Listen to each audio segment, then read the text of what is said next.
investigates a bizarre murder from his past. I'm the murderer. Where Kira is the prime suspect. There, that's her. Now he must choose between loyalty. I have no intention of being a Cardassian agent. Don't push me, Odo. Sooner or later, you're gonna have to choose whose side you're on. And justice. Yes, I lied about my alibi. That doesn't make me a killer. On the next episode of Star Trek Deep Space Nine.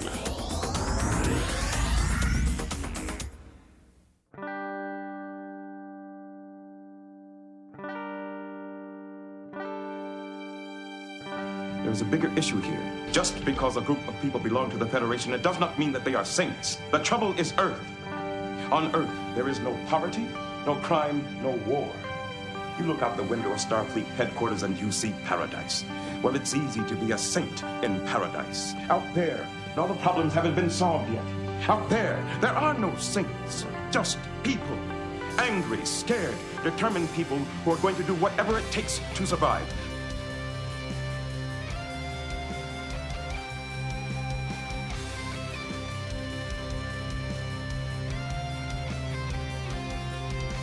What I want to know is, out of all the stories you told me, which ones were true and which ones weren't?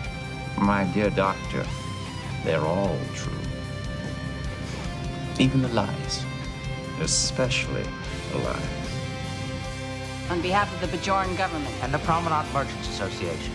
I officially welcome you to Deep Space Nine.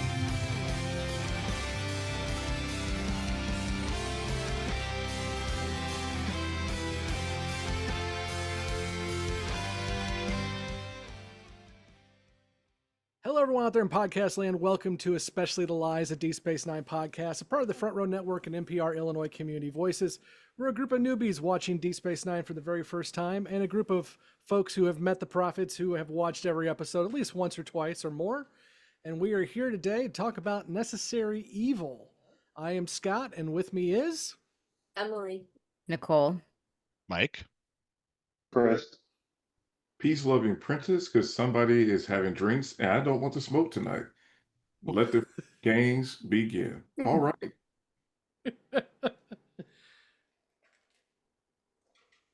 Oh, it's me. Hi, Jessi. God damn it. Guess who's having the drinks? Oh, I'm not even drunk yet.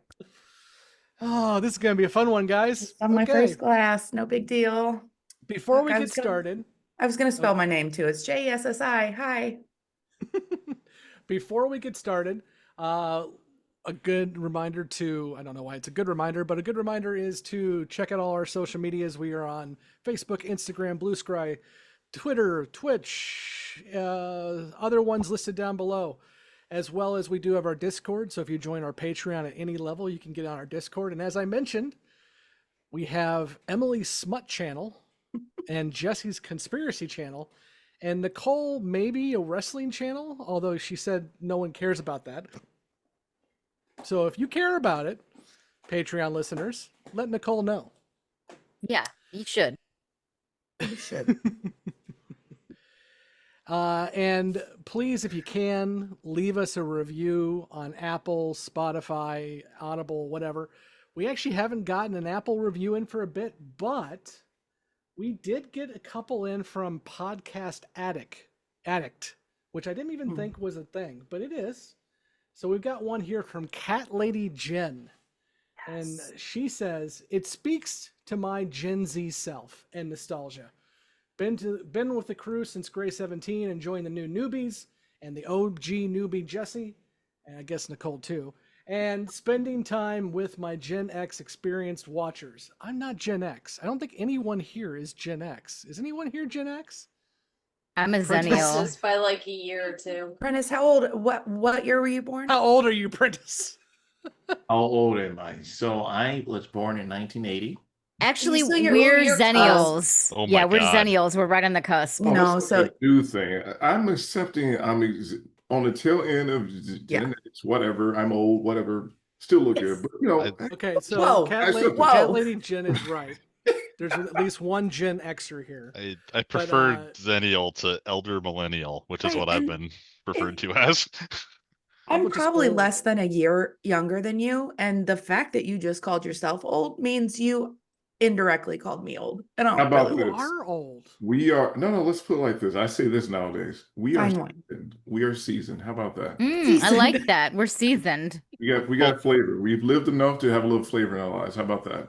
I like it. Hold up. Quick question, Jessi. Does your back hurt when you sit for too long? Always. Yeah, then you're fucking old. Or if I stand, or if I like just exist. Yes, it does. It hurts when I breathe. Yeah. I hurt myself by just like moving the wrong way when I'm sitting. So yeah. You need a This is probably why 1% of our listening audience, 1% is under the age of 25. Who needs them anyway? Right. Yeah. Wait, I want to hear Apparently Cat not Lady's us. review because I like her already because she's a cat lady like me. Well, I was only one more sentence left. So Cat Lady damn. Review Okay. says, social issues the show addressed are still relevant today, which makes the rewatch worth your time revisiting or coming at it as a newbie. So thank you, Cat Lady. Love We it. appreciate it. Thanks, Cat Lady So- Jen. I want to know You how many can cats leave she your- has. Jen, let us know. Jen. I How many think cats Gen do Z you have? is scum. God damn. Listen, they didn't even do anything to us. Gen Zers, man, they don't get it. They don't criticize our show up for hair, our work, they don't do clothes. anything. Oh They're yeah, Lizard pissing- people. They're all lizard people. side they're part and pissing me skinny off. jeans for Yes. And life. if I can hear Listen. any more from the boomers about how life was so hard for them when they bought houses for $25 40 years ago, you can go ahead and bite me. Yeah. You're not taking away my side part though. Let's just be We're very just- clear. No, or my skinny jeans. I Right. will Oh my die on God. that hill. Okay. Whatever. well, Like this you is ain't great. checked out a girl's ass in skinny jeans, Oh my Prentice. No, I'm talking Okay. about for me. I'm talking about for me. If I had to work okay. I don't want to wear. I have a particular name for them. I will call them because I Yeah. see these other guys. I'm like, I don't know how you're breathing, or I don't know how you run. Mm, Are they called birth control? Pretty much because they're cutters. Yeah. Not like- huggers. it's like a. I was gonna say, it's like a face hugger, but With the N word on there. The N. They're Whoa, not meant. whoa. They're not meant for you guys. They're meant for us. No, but you see some of these young cats that are actually Yeah. in skinny jeans and sagging at the same time. It is a weird thing. I'm like, wow. I see it quite often. It makes I'm no like, why? sense. It makes no sense. It makes me think of Superbad when he wears the tight jeans and it becomes a division symbol. Do you guys remember that? Okay, so Necessary Evil. Let's go ahead and get our synopsis for this episode. Jessi, do you have a synopsis for us? I do. An attempt on Quark's life reopens a 5-year-old murder investigation, and Jessi is quite confused as to how it did not continue after said person was found. But I digress. We'll definitely talk about it. So let's Wonderful. hear from our newbies first, who have only watched this once or twice and haven't watched anything past this. And Chris, you came in here telling us that Odo was your favorite character. So I'd love to hear from you first. What are your thoughts on Necessary Evil? This was a joint I've been waiting for. This was the highlight of my DS9 viewing experience so far. It stunk in that it's because he's like doesn't have time for the game. He's not with any of the bullshit. He's all cards on the table, and I'm about business. Let's get it done. I really enjoyed the episode. I thought it was interesting how it started out with Gul Dukat being the one that put him on the path. I was like, I didn't see that one, but without getting into too much detail, overall, I really liked the episode. I thought the writing took a step up in this episode. I thought the dialogue and they did a good job with kind of layering the conflict to keep you guessing. You didn't know exactly which line was the right one to follow. And overall, I thought it was executed very well. But the writing took a step up. It's all about my guy Odo, and I feel like Quark finally got a little bit of his comeuppance in this one after all the violating he's been doing for 2 seasons. Finally caught up to him a little bit. But I really liked it. Jessi. I liked this episode. I had to watch it twice because I think I missed something right in the middle, and then all of a sudden I had no idea what was happening. So I missed the part where Odo was interviewing the wife, and then all of a sudden he's talking to Kira about how she did it, and I'm like, whoa, whoa, whoa, whoa, whoa, let's back the fuck up. I don't know what happened here. I did enjoy the episode. I'm confused by several things that happened at the end, but I'm sure we'll talk about those. Otherwise, I liked it a lot. Nicole. Well, I did enjoy the background of Odo and kind of how he became who he is and how he started being like the security guy and investigating stuff. I like to learn more about him. It was really cool to see kind of like the flashbacks where he first met Kira, where he first met Quark. I really enjoyed that part, but overall, I just was kind of like, at this episode. I thought it was kind of boring and it moved a little slow. I know, believe it or not. I'm not saying it's bad. It wasn't like my favorite. I do like that there was kind of a lot of twists and turns. Rom was so obnoxious and also kind of funny with the screaming over and over again. Yeah. I was like, he's like, it's over. And then he just kept screaming when he realized that Quark was going to live and he wasn't getting the bar. Like it was just, there was some pretty good comic reliefs in it. But I really enjoyed like the flashbacks to him first meeting people. And I liked how they kind of did it from present day to flashback to present day. Like I thought it flowed really well with that. So there was a lot I did enjoy about the episode. I really liked the shady chick's earrings in the first scene we saw her, like the like weird spiral earring. I thought that was cool. But I could tell she was shady as hell from the jump. I just didn't like her. But yeah, overall, it wasn't bad, but it wasn't my favorite. Let's go to our folks who have watched the whole show. Emily, your thoughts? I like this one. I think it does give us interesting background on Odo and gives us a little bit more background on Kira, and we get bits and pieces, throughout so far. So it was nice to just get a little bit more and how they initially met, because until then you don't really have a good idea of where they're like how they first met. So I like it. Mike. I'm a little bit with Nicole on this one. I felt like it was an okay episode, but there were some parts that I thought were a bit dry, and I feel like my biggest issue is that while I appreciated a look into Odo's past, I sort of feel like I wanted to see another part of his past first before they delved into how he became a constable, how he got his job. I want to know more about Odo as a person and what his kind of upbringing was that brought him to that point that he, got this job and so on. But so that made it a little bit awkward for me. But otherwise I thought it was an okay episode overall. Prentice. It was a kind of a mid-tier episode. The pacing was slow, but what I didn't realize until watching it now, I think I fell asleep at various times watching it in the past. I did not realize that Kira actually did do it. And that was interesting, that revelation towards the end and what that meant for their friendship.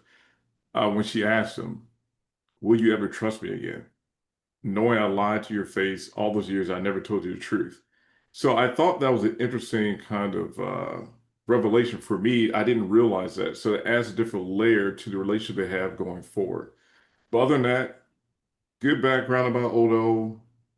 It's always good to see his flashback scenes, but I don't understand why she had the messed up wig, Kira, when she was going to be downtrodden. So they gave her the effed up wig. That was it's a bad move. But anyway, other than that, it was a great episode giving some perspective on Kira and Odo's relationship.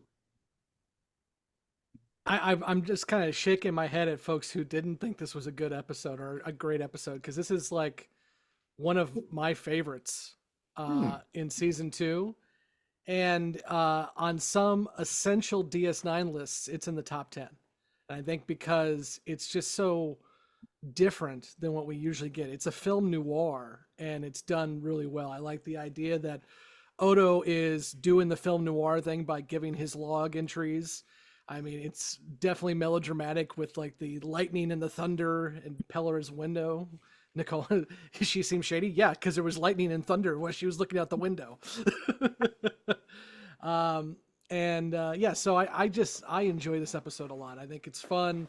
I think it's hard to figure out exactly what happens until the end. Sometimes Jessi maybe didn't even know what happened, so we'll see how that goes. But I also like the back story of Terok Nor, and it's always good to have Dukat around, so that's nice too. So we've got a couple different things going. We've got the murder mystery, and we've got Quark and how that kind of interfaces there. Where do you guys want to start first? Nicole. I just had like a general comment. I think a reason why I didn't like this episode as well is because I just hate the Cardassians so much. And just seeing Cal Ducat or Gal, however he's Gal Ducat and his stupid face made me really angry.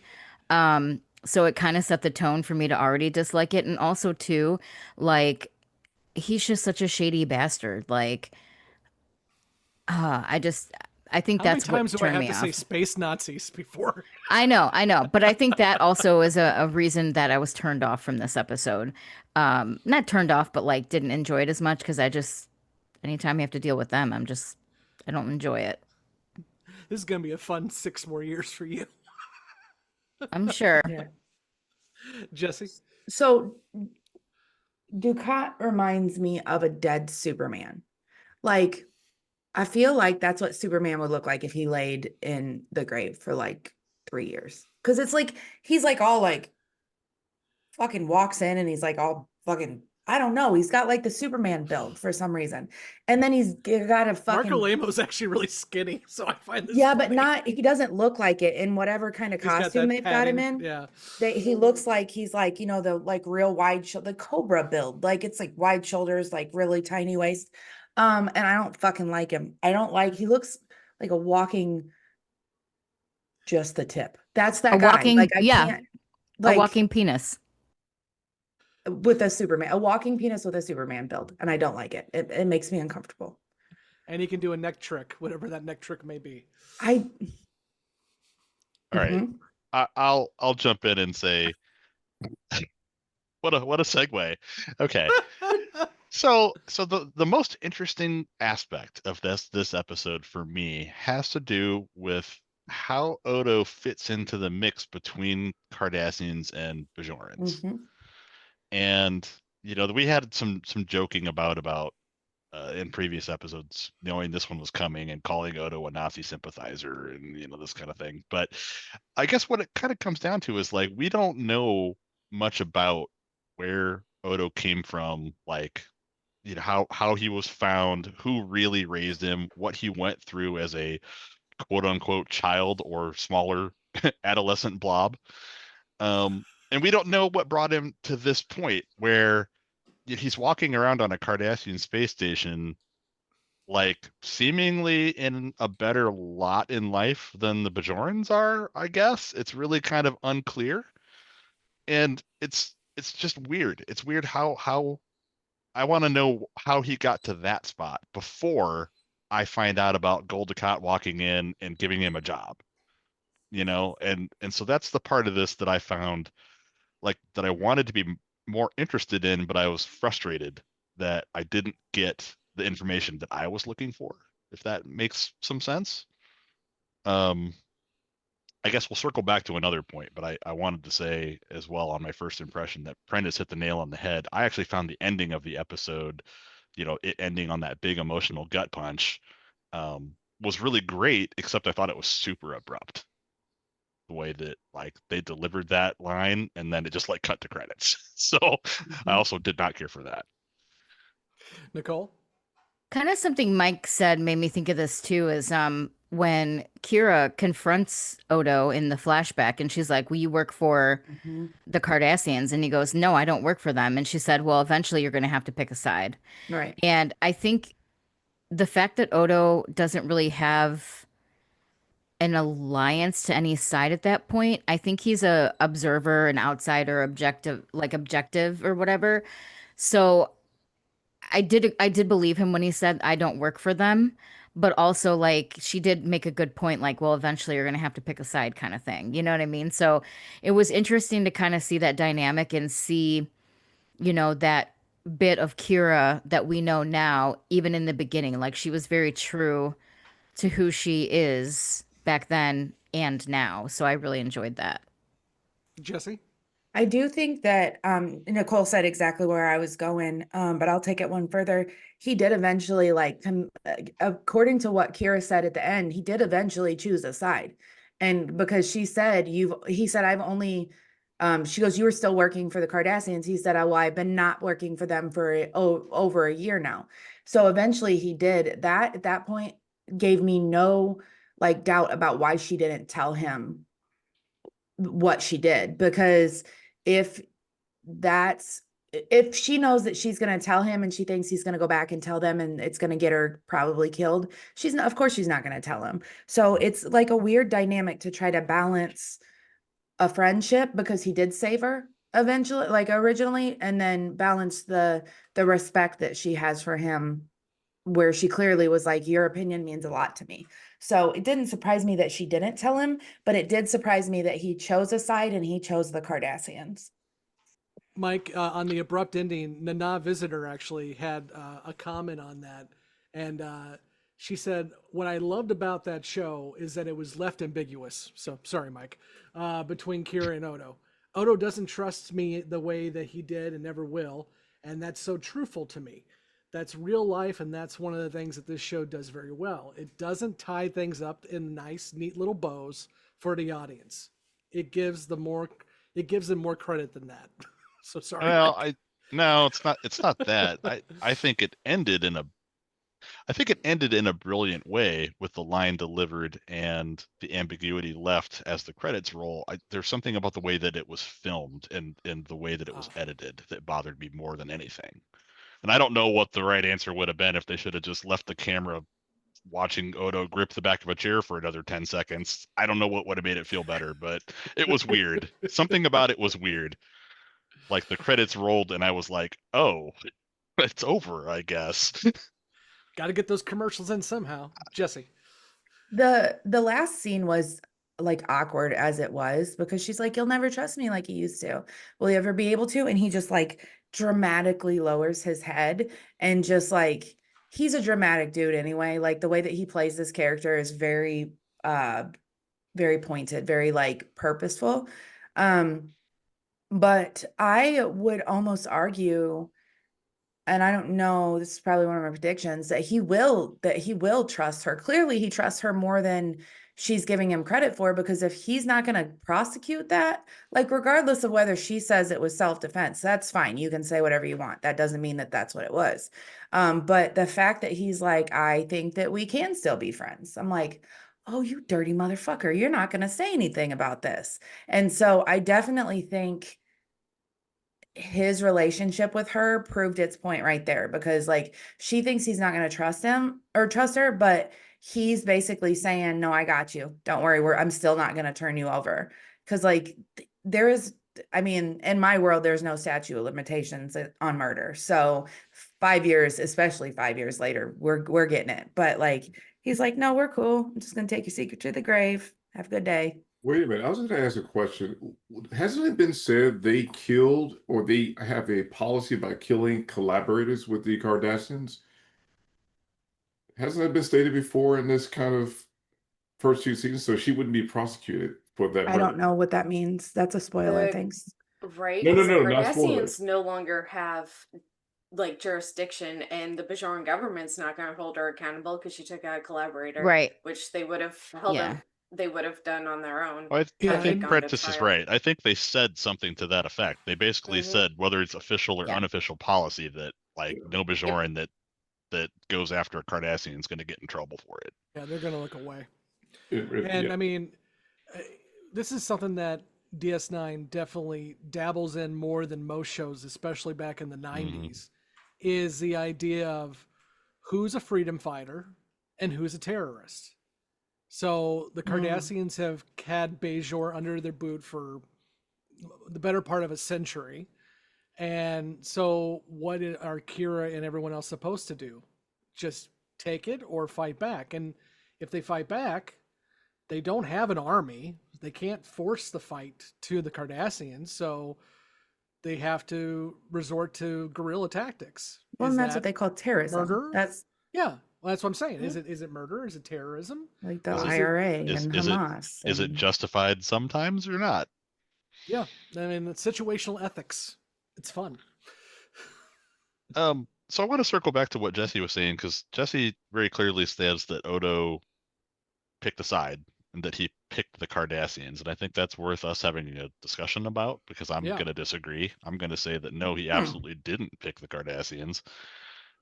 He accepted a job, but I feel like he made it very clear that he was going to do said job on his own terms. Sure. He was going to do it because of the Cardassians' policy to indiscriminately dispense quote unquote justice versus actually trying to solve a murder. So Yeah. anyone else got thoughts on that? It was just to me, I think it was just the thought, just him admitting that he said, it's been over a year and some since I've worked for them. So that to me just triggered he chose a side. Now I don't have any idea what happened in between, day one and day, year 5. But I do think that if he did his job the same way he did the investigation the investigation we were watching, I do believe that he would do it unbiased, right? Because he didn't give a shit about like loyalty to either party. He just wanted to find out who did it. And so I don't, I just took that from just what he said. So I've been wrong once, maybe. Just So, once. Just once before. Well, I think Odo says it. Oh, go ahead, Mike. Go ahead.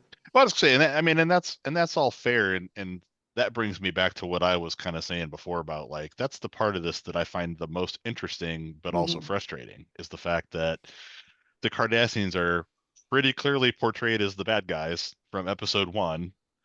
And so the fact that they're even willing to like look at Odo, who is not Cardassian, and offer him a job, right? But also that he is willing to take said job from them for whatever reason, and I thought was, a curiosity. Yeah, I think Odo says it best though. I mean, when he's doing his narration, he for some reason, and he doesn't know if it's maybe evolutionary with his people or not, has an innate sense for justice. There is black and there is white. So when he is told somebody has been murdered, he has to find a solution, whether that's the Cardassians asking him or not. Which is why I think, and we're told here in the episode too, that the Bajorans trust him just as much as the Cardassians do, because he is black and white. He is going to give you the answer one way or the other, and it doesn't matter where you're at. So does he choose a side? I think he chooses his own side, and people respect him for it, is my opinion. Emily? Well, I was going to say that I think because Odo isn't Cardassian, he isn't Bajoran, like his ability to walk that very narrow line between them helps his position. And both sides do essentially trust him because he hasn't really shown favoritism either way. Like, he is very much, by the book. We're not making stuff up. I can see the Cardassians are just looking to, find someone guilty, but I'm not going to put a innocent Bajoran on the line for something they didn't do. And I think had he not been who he is, not been so unique, I don't know that it would have been as easy for him to basically straddle that line as well. Jessi? I do I loved Odo in this episode because he's an investigator to his core. Like, he's like, well, that's interesting because did you do this? Because you didn't do this. And he's just using his intuition. And one of my favorite lines of the whole episode is how he talks about justice should be blind. And I have on my arm, I have Lady Justice. Some people watching can see it, and she's blind. but my scales are tipped because clearly our justice system is a little uneven. So, but I do like how his theory is the investigation should be the investigation. And it was very cool to watch him do his job because he's clearly good at it. I really like how everybody hates Goldacott, rightly so, because he is one of the greatest villains on TV. He is. I mean, in Marco Lamo, we're seeing more of him than we have, and I'm liking that because he is such a great actor, and he plays Slime so well. That's the best part, is like he comes off as like, no, I'm not like those other bad guys. I'm different. I'm better. I'm cooler and suaver. And then you find out in the end, like, no, he clearly went out and got Odo because he had to cover his own ass. That was it. That was the whole thing. He's just super clever. That's actually a good point too. So there was a deleted scene, and I want to get your guys' take on that scene because both Michael Piller, who is the showrunner at this point, and Ira Stephen Bear, who will be the showrunner later on, both say that they are upset that that scene got cut. And the reason why the scene was cut is because Rick Berman, who runs all of Star Trek at this point, told them to cut the scene. So here's the scene, and let's see what you all think about it. So, according to Pillar, the greatest regret I have about the show is that I allowed Rick Berman to take out one scene that would have really made it better. That was a scene where Odo, having just talked to Kira, was going to see Palra, and he sees Gul-Dukat coming out of her room, and he kisses her goodbye, indicating that they had an affair. When Dukat walks away, we go around the corner where Odo was, and there is now a picture that is crooked. Gul-Dukat straightens it out and walks on, and then Odo goes to see Palra. If we had left that in, that would have suggested Gul-Dukat, a red herring, might have been involved in the murder and was involved in covering it up somehow. That would have been an interesting additional element for people to be thinking about during the course of the show. I've never been so sorry about cutting something out as I felt about that. And then Marco Lamo, actually, too, he was not happy about the scene getting cut. He said Dukat was quite taken by Palra. There was a scene where he walks her to her door and they kiss, but they cut it. I suppose they didn't want Dukat looking soft or something.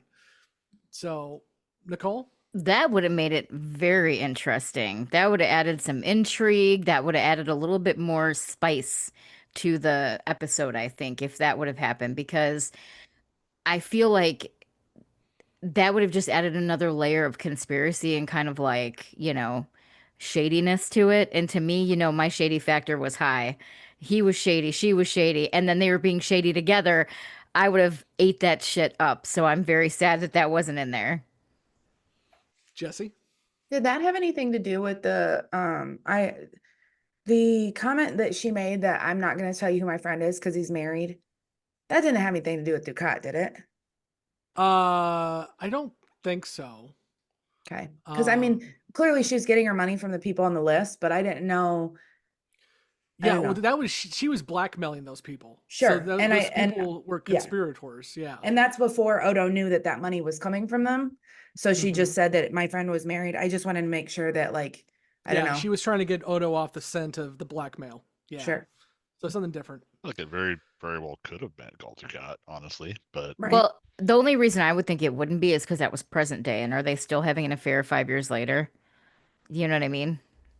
I mean, they could be. Yeah, maybe that's true. it's really fucking good. I don't know. The Cardassians had to go away, and absence makes the heart grow fonder. Don't shake your head. There are a lot of Cardassian orphans. Remember that. I would not want to know what it was like to sleep with a Cardassian, so I'm gonna just take that out of my brain right now. It's there, Nicole. You can't get rid of it. Well, Jessi, you already called him just the tip, so there you go. Well, I mean, he looks like a walking dick. I can't. Dude, Captain Foreskin is what I call him. Right. Jesus. I have so many Mike, questions. What do you got? Anyway, I want to know what kind of. You're looking at. We've derailed enough. Shut up, butthole. You're the one that don't talk about us. I'll be the counterpoint and say that while I do think that would have been a really interesting scene to add to the show, and I think I would have appreciated maybe that little bit of misdirect or extra sauce. I think I get why they cut it. I mean, I do feel like the episode was a bit complex. There were quite a few plot threads going on with who was screwing who and who was lying to who and what everyone's true motives were. And so I do feel like maybe throwing that extra little bit in would have just added a layer of confusion to something that some people were already struggling to keep track of. So I can see it both bet ways. you, and there's no reason given why Rick Berman had that cut, but I wouldn't doubt Mike at all if that's where you're coming from is correct, because Rick Berman's big thing during his time with Trek, which, say what you will about Berman, he kept Trek going from TNG to Enterprise. That being said, I think he's a big prick, but I think he doesn't like confusing plots. He doesn't like the idea that you come in cold and can't figure out what's going on. To Jesse's point, that's why we don't have much continuation in stories right now, because Rick Berman doesn't want that to happen. Can we talk about Odo? Not Odo. Quark. Yeah, yes, please go for it. Dude, I thought he was dead. I was like, I thought he was dead, and I was like, this his can't eyes are be. wide open the whole time. Yeah, and then his brother's yelling, "You killed my brother!" And I was like, "What the fuck?" Like, I know this can't be a thing because it's super early, and I like, for some reason, I feel like this dude's gonna be with us for a while. But I was like, "What the fuck?" And then when Nicole said that at the end, when he was like yelling, my husband was somewhere else in the house, and he's like, "What the fuck is that?" I'm like, "My show. Don't worry about it. Just move along." It's just Rom. Ignore Right. it. It's fine. It's fine. Chris? Yeah, I thought about when he got shot, like close range. I thought about how he wouldn't die because he was fueled by greed and hatred, like Prentice. Prentice is 400 years old because he's fueled by hatred. It's like you can't kill Quark because he's fueled by greed. Existing out of spite at this point. It's fine. Right. He refused to let Rom take over the bar. That's why he wouldn't die. So yeah, I also thought it was funny. I don't know if anybody caught it when Odo dropped the Columbo reference. When he was like, just one more question when he was on the way out the door, he turned around.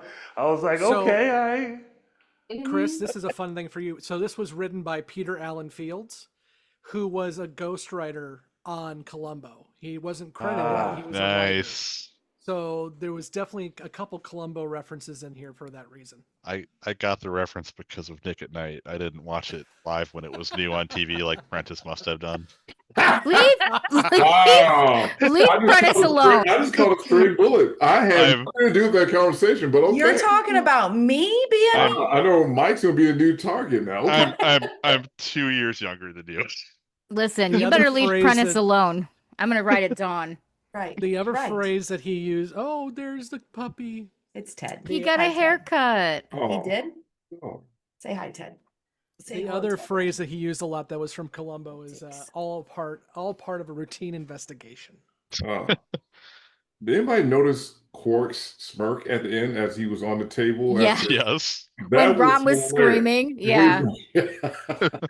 Yeah. Well, That I'm was not great. dead He yet. feeds off Rom's pain. It was like That was gold. That Conan line is what is it? Something in the screams of your children and the The lamentations lamentation of of the your women. women. Lamentation of the women. The destruction of your enemies and the lamentation of the women.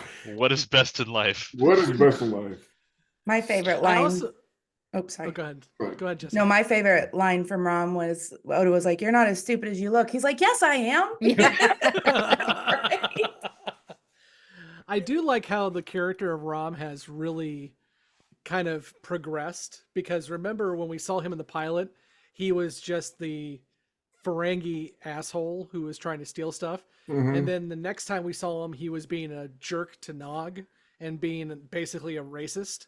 So we're getting more Rom stuff. And that's partially because the writers are realizing that Rom is a good character to play with. And so I'm liking the fact that he gets more to do. Emily? I find it interesting how much stuff Rom was doing that Quark didn't know about. Right. Like, oh yeah, you weren't here, so I had to unseal this. And oh yeah, I had to get in the vault. And Quark's like, what the hell? Right. You were Like, my rolling in idiot the hay brother's with breaking Pell. into my shit. And I was You were thinking, rolling- you got into your storeroom. Like, do you not take inventory? How do you not know these things? Took 10 seconds. Well, I love that they give all these little hints about like how he's this idiot savant character who is also just overwhelmingly innocent. He's like the anti-Ferengi. Yeah. Like he's doing all this illegal shit, breaking locks and getting into storerooms, and doesn't steal anything, doesn't do anything. Just And the then he most pays harmless to guy. repair it. Yeah, Yeah, just and the most harmless guy. He's just proud of himself. He's like, I can do it in 10 seconds. It's Mhm. great. Nicole? I also enjoyed how Odo seems to know the rules, the Ferengi rules, rule number 40, whatever. And he was like, "Oh, Rom, rule whatever. You'll get to own the bar if he dies." He's like, Right. "Oh," and then he's like, "And that's motive." And he's like, and like Rom doesn't get that he's being accused for a couple Right. minutes. Like, it was Wives- classic. Wives serve, brothers inherit. I was like, God damn you motherfuckers. Everybody hates women. It's fine. Chris? Yeah, I thought it was interesting because Rom really could have had his hands in Quark's pockets all this time, and Quark might have never even know where the leak was. You know, where to try to plug the leak, because he's doing, like, to the point he's doing all this stuff and he didn't even know. I also thought it was interesting. And this is kind of not related to the episode, but in other Star Trek series, it seems to always center, or at least the majority of the time, center around the captain, right? Just the space station, so there's no captain in this one. So, you know, we'll go with the Commander Cisco for DS9. But in the last couple of episodes, he's just been more like a cameo. Just one or two scenes, real quick scenes, not even attached really to any of the solid A storyline, B storyline, or whatever. Is that something, and I don't know if this is a spoiler or not, is that something that is known to distinguish DS9 from the other Star Trek series? The fact that the captain or the commander just doesn't get as much screen time, or isn't as central to the ongoings as the other series? Like I said, it's more ensemble. So it's not just focused on that. The captain is a central character. So you have all these different characters that almost have equal footing. So what it felt like with this series from beginning to end, it was more detail in terms of the individual characters instead of just one lead. I'll give you a prime example of a show that did it poorly. That's a Star Trek show, Discovery. Yep. You have no idea who the rest of the bridge crew names are. You don't even care, but somehow they're there, right? But this show delves into the backgrounds. Every episode is a little bit different. It focuses on different characters. So it is different from Voyager. It is different from TNG, TOS, all that stuff, because it's such an ensemble-driven series. Yeah. Yeah, and I mean, Strange New Worlds, I think that's one of the things that's really strong with them too, is, again, every character gets their point. Like last week, the latest episode that dropped was an Ortega's episode. I mean, it's everyone gets an episode. That being said, Chris, be careful what you wish for, because next week we have a Cisco episode. So we'll see how that goes. Nicole? Bringing up Cisco made me think of the Cisco and Jax conversation, like where he was like, "You seem kind of down that, Quark is, been shot or whatever." But like in the previous episode, Jax had said that like that's her friend, and like she accepts him for who he is and she has fun with him. You know what I mean? So I thought that was kind of a cute dynamic. Like, Did you just change Jadzia's name? did I call her Jax? I meant Dax. I'm sorry. Sorry. Yeah. I combined it actually. Jax like Mortal Kombat. Mortal Kombat, yeah. Yeah. I was like, wow. I actually combined it. I was saying Jadzia and Dax at the same time, and I called her Dax. Sorry, excuse me. Don't come for me, people. It's been a long day. But anyway, We called Ivanova. We called Ivanova for the first like two Yeah. seasons. So I know. But yeah, I liked that whole dynamic too, and it was just kind of like I thought it was a cool tie-in from the episode previously when she basically was like, "Well, yeah, I enjoy spending time with them and gambling with them and having fun with them because I accept them for who they are." Once you get past the fact that they're shitty ass aliens who just want your money, they're fun to be around, you know what I mean? So it was kind of, I thought it was cool that that kind of was tied into this episode in a very small way. I thought it was really interesting how the set designers strategically made the flashbacks where the Cardassians were in control dark, gloomy, low blue, dark lighting, real kind of muted out colors. Everything was drab, everything was depressing. I don't know if they used some kind of filter or whatever. It just seemed like it was grayed out a little bit. Like they purposefully did. I thought that was really clever for them to do that, to draw the contrast between that time and then now, right? Everything seems to be bright and vibrant, and it's a bustling space station. I thought that was really interesting. Yeah, and the director here was James Conway, which also directed Duet. So the director is really good, and I really appreciate the work that he does. Nicole? Yeah, I was just gonna say it was super ominous when like the flashbacks were happening with like the Cardassians in charge, and it was almost like wow, it looks militant and cold and like a bad place to be. And then all of a sudden it's like, yay, everybody, we're here on the thing and we're having a good time. So yeah, it was a total like night and day difference. That was a good point. Jessi? Well, you could tell by that when Gold Dukat was like, wow, look at how he's talking to me. Like, you're not scared of anybody, are you? And I was like, get fucked, dude. I don't give a shit what you say. Like, he wasn't even like remotely intimidated by him, but you could tell that everybody else was just always on edge around him. Jessi would be the first one sent to the mines. These hands would not look like this. The essence of Odo, if you will, in this episode really kind of shone through for me, which was a reason why I really, really, really enjoyed it. But the thing about Quark and Dukat in the scene in Quark's bar, they were like best friends almost. It felt to me a little bit more than Quark putting on, like he does around Cisco and Dax and Odo and Kira, and it seemed like he felt like he was thriving in that environment under Gul Dukat's reign, and with the Cardassians controlling the space station. And it kind of made me think like him and Gul Dukat seem really buddy, a little bit too friendly, and it makes me question Quark. Is this really just get in where you fit in? You're just trying to survive, and so you're gonna chum up to whoever it is that's calling the shots to make sure you're good? Or is that type of environment, that oppressive, really kind of cold, militant environment with that type of almost, for lack of a better phrase, Nazi-esque rule, where Quark really thrives?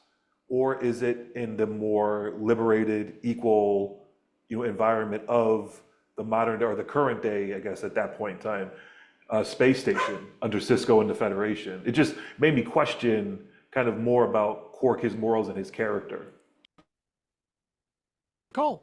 So I think Quark is an opportunist. So since the Cardassians were in charge, he was kissing Gul Dukat's ass because he wants to, stay in their good graces and not get probably murdered or thrown in a mine or wherever the fuck they do with the people. But like, I also feel like he's kind of chameleonish. Like, he'll buddy up to Gul Dukat because he's in charge, but he'll buddy up to Cisco. He'll buddy up to whoever is gonna make it so he can get the money in his pocket. So I don't know if he necessarily wanted to be friendly with him or cared too much about him. It was more so of, I just think Quark is an opportunist and he'll do whatever he needs to do to make sure he stays alive, doesn't get thrown in jail, and he gets money in his pocket. He's all about getting money and fucking chicks, and that's all he's gonna do. So in the beginning scene, I thought it was interesting. I really liked the dialogue, the way they wrote it, between him and the guy who got murdered, the wife. I thought it was kind of an ode to the like 1930 films, the God, what's it like? What are like Clark Gable and kind of them quickly riffing and going back and forth. But yeah, I totally get that with Quark. I think it just, for me, it raises the question of character. If you are able to sit there and be buddy buddy with, Gul Dukat when all this is going on, like, who are you really? Is that the first time you've questioned Quark's character? No, 'Cause like I I've have said, questions. I've said he's been violating since season 1. He stays Right. violating, which is why I kind of got glad he got clapped at close range in the beginning of the episode because he needed to get his comeuppance at some point, and he finally got something. He got. Come on, got the got. wire work on that was great. He went flying. But I like the Quark character too, so that makes me think like, sure, because a part of me is like, oh, come on, man, but this guy, really? But I get it. He's got to do what he's got to do to survive. Don't watch Babylon 5. You'll really like characters that are just like the shittiest people in the world. Just save yourself the trauma. Mike, what do you got? I guess you raise a good point about the kind of question of his character, but I focused more on just how weird it was that on this space station that was like a floating ore refinery ruled by the Nazi regime, like what is Quark even doing there? Like, do they really have a call for there to be a bar with? I mean, I guess the troops need to be entertained or whatever, but it just seemed odd. I'm like, how long has Quark actually been in here, and what in the heck brought him to this place? Makes a lot more sense when there's like a lot of free trade happening, and DS9 is like a come and you go as you please sort of situation. But like back then, it seemed like that wasn't the case. So, Emily? I always assume that Quark is there to act as like money laundering and black market, like fencing stuff, basically, because there are groups who don't want to work directly with the Cardassians, but if they don't know that the Ferengi is passing on stuff to the Cardassians, they might work with him. So I thought that was one of the reasons I actually kept him there, because he could get them stuff they wanted on the black market that, people who'd be like, hey, we don't support what you're doing to the Bajorans aren't going to give it to them. But Quark will find a way. I mean, we've seen he definitely has his hand in some black market activities. Couple quick things. Chris, you mentioned the film noir aesthetic. The one other person I want to call out for that is the cinematographer, Marvin Rush, who did DS9, but also did TNG, Voyager, and Enterprise. So he was a cinematographer on a lot of stuff. Yeah, you saw they did a lot of angle shots, a lot of angle from the top, especially when the scene with the kids at the fence, that kind of view really makes you feel like you're looking down, right? Well, obviously you are looking down, but in the metaphorical sense too, you're looking down on these people to kind of highlight the fact that they are the oppressed, that they are the ones who are, living underneath the boot of the Cardassians. I thought that was really well done. The other thing I wanted to point out that based on timelines, Kira gives Odo his title of constable. She's the first one to say it. I heard her call him that, and I was like, wait a minute. Like, you've only had that position for 5 days, and now she's calling him constable. So, yeah, and Gul Dukat's just like, I need you to solve this for me. Go Right. do this. He didn't care. Here's a closet you can work out of for a while. Have fun. Mm-hmm. So, side question: Are we going with Kira with the long hair, Kira with the episode 1 Bob, or the "You Go Girl" shortcut that Kira has for most of the episodes? Which one are we going with? Can I speak to your manager? You go, girl. You go, girl. That's the one I'm going with. I liked the long hair on her. I thought it was the cute. bad wig. I liked the long hair. She's just fly. She's just fly in general, but I feel like the "You Go Girl," the shortcut. I would agree with Prentice. I think that's the one for me.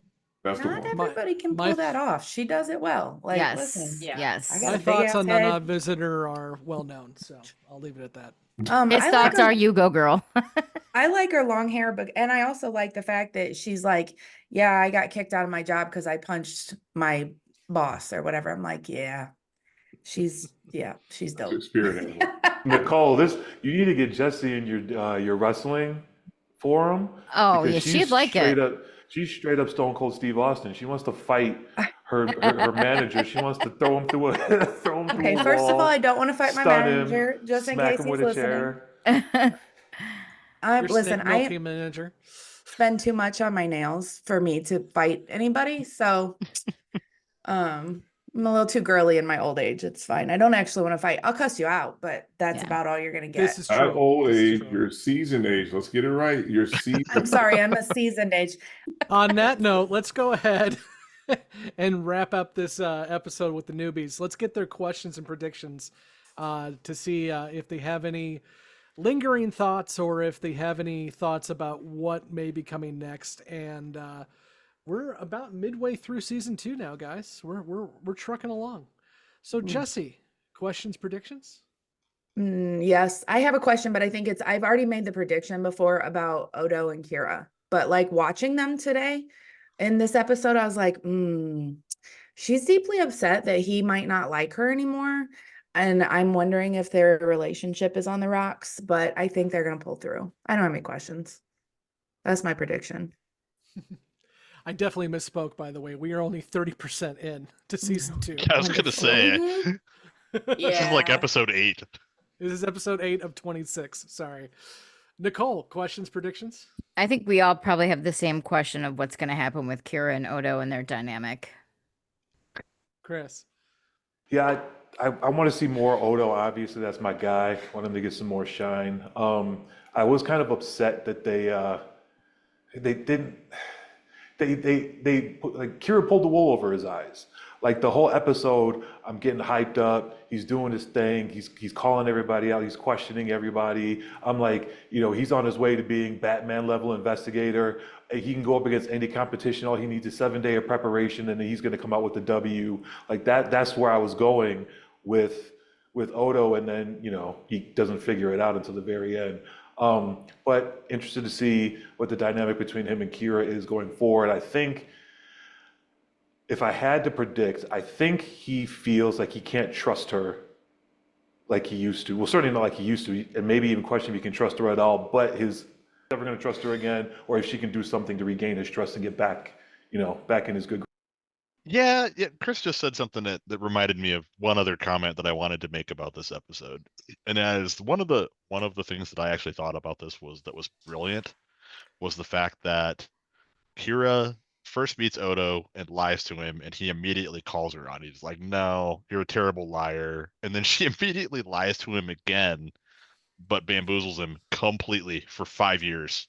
And running, and had he not figured it out with the continuing investigation. And I think that's like this like little subtle nod about just how good Kira was. Like she intentionally fed him a lie to get caught and misdirect him, and it worked. Okay. Well, we've heard from our newbies and Mike, so I think we're good now. We'll go ahead and leave them here and come back next week when we talk about Second Sight. Chris, you wanted a Cisco episode. We'll see what you think. Hey, I thought he was getting a lot better from season 1. Just as long as he doesn't have to smile or be jovial, I think I can stomach it. I did like the good cop, bad cop between Odo and Cisco when they were talking to Rom. Like, Rom, it's okay. It's okay. I'm the nice guy here. Always ask for a okay, lawyer. guys. So again, we'll be back next week for Second Sight. And newbies, you can be gone after I say until next week. I've been Scott, and with me has been Emily, Nicole, Mike, Chris, Prentice, and Jessi. Okay, bye. Guys. Yay. I have questions. Goodbye. Those were the days. Come on. Thank you for listening to Especially the Lies, a Deep Space Nine podcast. You can find all the places to listen to and watch this podcast by searching for Especially the Lies on your podcast app or on YouTube. We want to hear from you, so join the conversation at Facebook, Twitter, and YouTube. Be sure to subscribe and leave a review where you are listening to or watching this podcast. Especially the Lies is not affiliated with, and the podcast has not been prepared, approved, or licensed by Paramount or any other owners of the Star Trek copyright. All clips included in this podcast are the intellectual property of the respected copyright holders. They are included here for purposes of review, and no infringement is intended.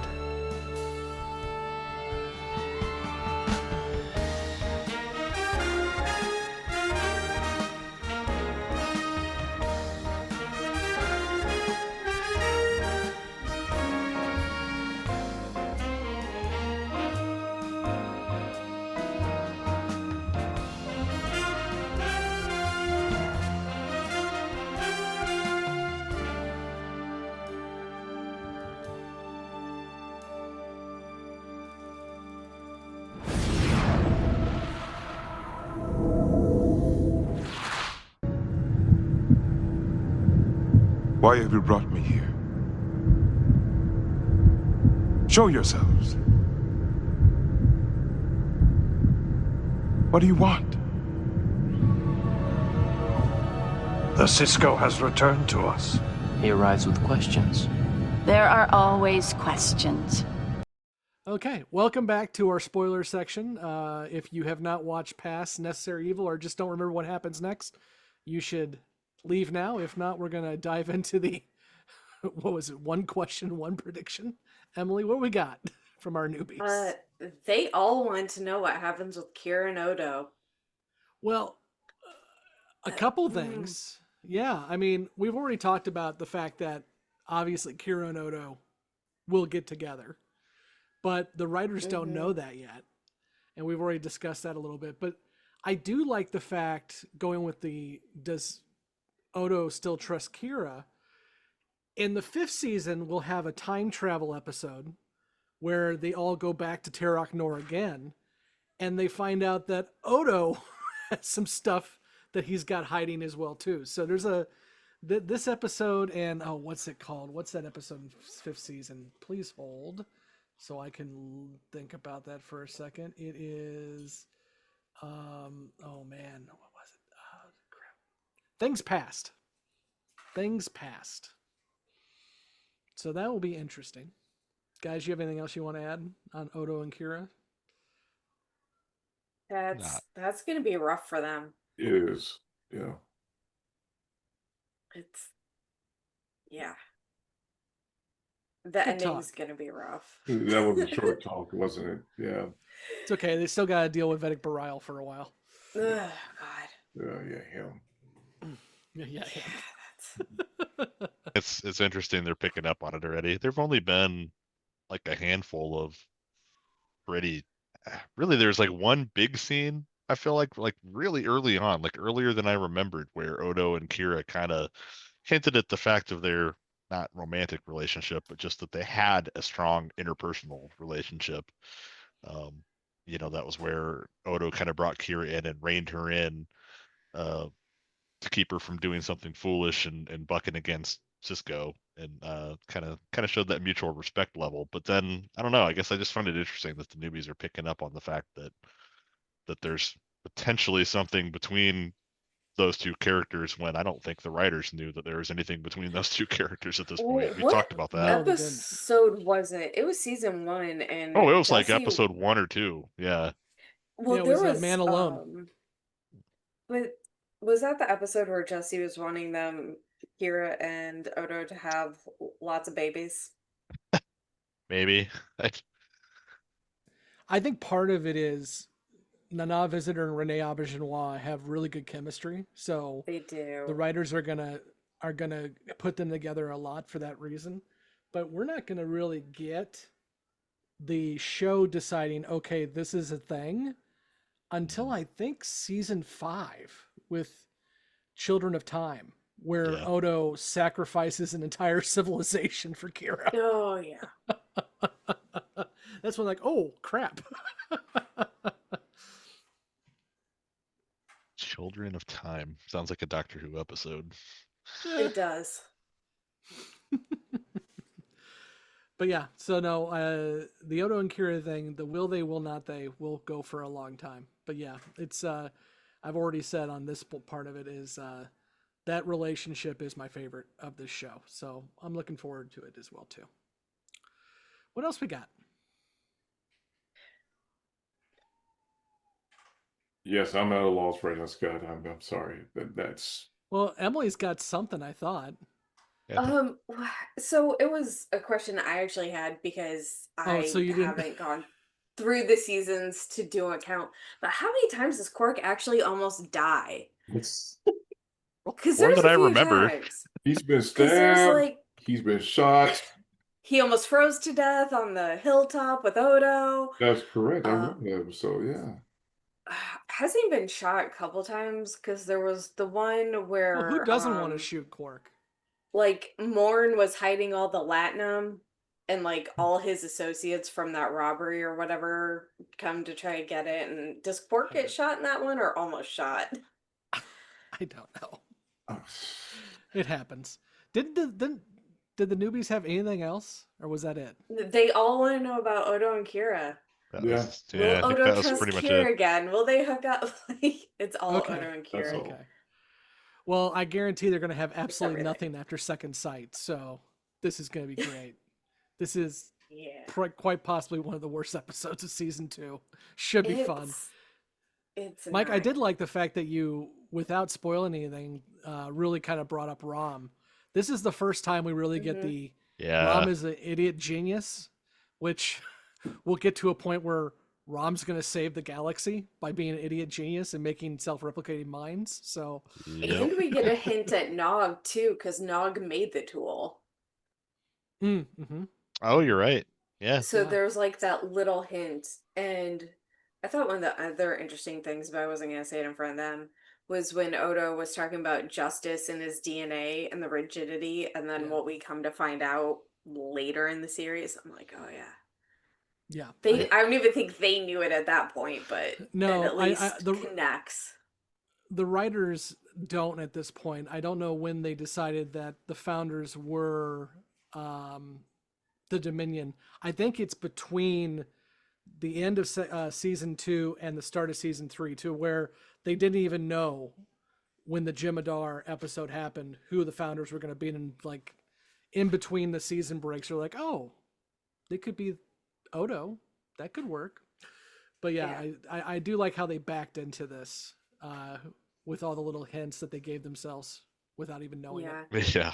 And Odo even hinted at some of his before Terok Nor, because he talked about the scientist who encouraged him to do the Cardassian neck trick and like practice it for an extended period of time before he brought him to the party. And we'll meet that doctor later on. But I didn't make a note on if he mentions that the scientist was Bajoran or not, because that also think he did. Because that's also an interesting little bit, like, once we get further in the series, like, so this Bajoran scientist was, like, trying to figure out what Odo was, and then once kind of figure it out, like, oh, it's a being, he can shapeshift. And I'm like, here, do a Cardassian neck trick and go to a Cardassian party. Like, what else was the scientist doing? Try and stay alive. Yeah. And we find out, I mean, to your point, Emily, he finds out Odo's alive by shocking the crap out of him over and over again. Yeah. And then Odo smacks the tool out of his hand. So, sentience, yay. Yeah, so it was just like the tiniest little comment that, you know, if you're not listening that closely, it would be super easy to miss, but it does hint at more of his background. And also the comment about justice and that kind of being part of his DNA. He said, I don't know if that's part of my culture or where I come from, but it's alluding to what we do find out. The founders are very justice oriented in their disposition, and they need order. Yeah, then that's the same. I mean, that's why Odo is the perfect constable, because again, there is no gray with the founders. It is black and it is white. And part of that we find out later on is because the founders were a conquered species as well too. So they learned very quickly that the outsiders, the humanoids,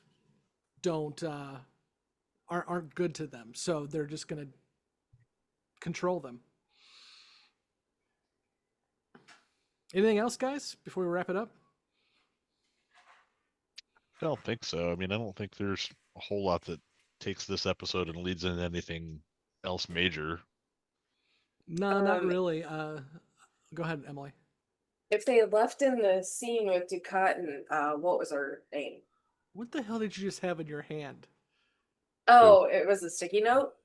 That's not what it looked like. Okay, go ahead. I'm sorry. I have no idea. No, if they had left in the scene with Ducat kissing the dead man's wife, like, we would have gotten a better hint at Ducat's let's call it a fetish for Bajoran women that we see exactly. in the future. He will have his little Bajoran cult on Empok Nor. But also we'll find out when I forgot what episode it is, but we'll find out that he had an affair with Kira's mother too. So yeah, which is really creepy with the way he hits on her. Yeah. Yeah. Like, ugh. And he kept track of Kira afterwards to make sure she was doing okay. Which also kind of ties into this episode where he knows Kira's mom. And so when I wonder if that's part of what Dukat is doing here and making sure that Kira is not the cause. Although I don't know. I mean, obviously that's retroactive canon, but right. Did they really? I'm trying to remember in this episode. Did they really explain like the nature of what it was that Dukat was trying to protect himself from by having Odo figure this out? It wouldn't have. He was trying to avoid the connection for the people collaborating with him. Yeah, it was the list itself. That's right. Yeah. Okay. Dukat has his hands in a lot of different stuff, and it will also get him in trouble quite a few times too, with Cardassians as well. I gotta give him credit for some of these organizational skills though, because damn, like trying to keep track of all those schemes, holy shit. As much as we've heard that the founders believe in justice, the Cardassians believe in bureaucracy. So yeah. Right. And plotting and scheming and manipulating situations. Well, yeah, our man from Duet was hired as a college professor to teach filing, right? So yeah. Okay, guys, we'll go ahead and wrap it up there for this week. I'm not gonna bury the lead at all. I'm not looking forward to next week, so we'll see what happens. It should be great. Good times. Good times. Be sure to join us over on our social medias, and also, if you can, join our Patreon, where you can get access to our Discord. And if you can, please leave us a review, especially through Apple. That really helps us a lot. And you can go to the link that is down below for that Apple review section. And I know Apple's annoying, but if you can do that, it would help us out greatly. So I appreciate it. So until next week, when we talk Second Sight, I've been Scott, and with me has been Emily. Mike. Prentice. Hey, guys. Fun. All right. Only like 115 more to go. It's going to get better, folks. It's going to get so much better, especially as we get to season 4. It's going to be. It does. amazing. But Prentice, I will say, I made the mistake of looking forward at season 2. I was like, because season 2 is actually kind of rocking right now. I'm like, oh my God, there are so many bad episodes in season 2. Okay, well, I look forward to it. Bye, guys. Kinda. Good night. It's over, Rom. Over. You're a hero. I am? You saved your brother's life.